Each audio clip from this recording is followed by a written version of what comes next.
anghel. I-reels ko to. Pero gano'n pa man, mismo ang Diyos ang personal pa rin nangangalaga sa atin.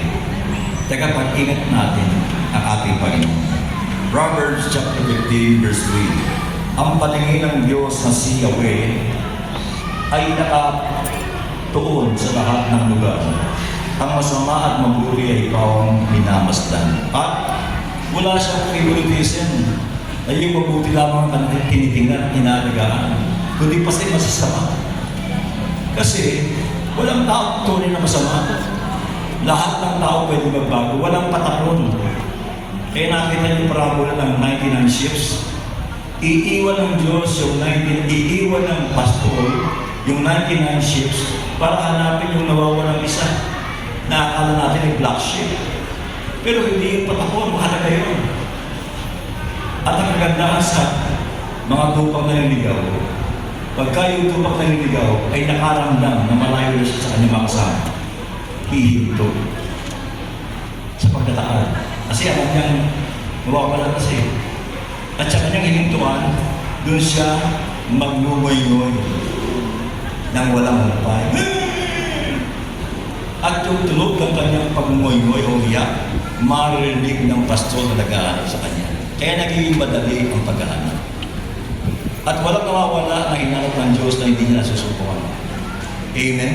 Lahat ng nawawala ay nasusumpuan ng ating Panginoon. Siya yung ating dakilang pastor, mga kapatid.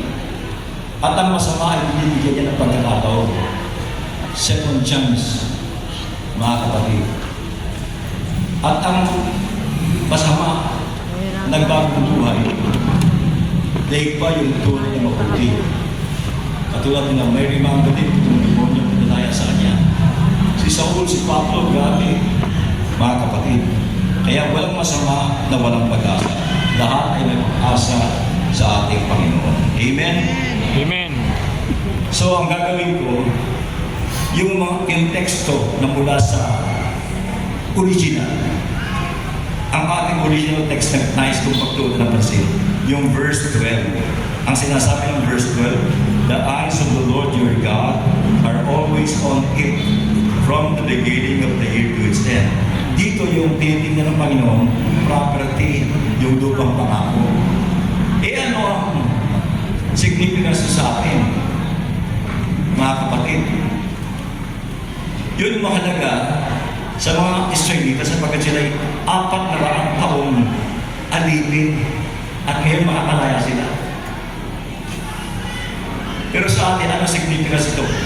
Kahit ang gagawin ko, yung mga words sa original text ay papalit-palitan ko para ito ay maging suited sa atin. So, ang original text ay nagsasabi, ulitin ko, the eyes of the Lord your God are always on it from the beginning of the year to its end. Yung pangalawa, mensahe. Papalitan mo na. The eyes of God's people of São Paulo are always upon the Lord from the beginning of the year to its end. Ito ang idea. Hindi yung ang Diyos lamang ang tingin ng tingin sa atin at tayo kung saan nakatingin. Dahil doon pumapasok sa ating mga kapatid yung mga aberya, problema. Doon tayo nagagamit ng Diablo pag nanihis ang ating paningin sa Diyos. Pag tayo nakalimot, pag tayo nagkaroon ng agwat sa Diyos, doon nakapapasok ang demonyo.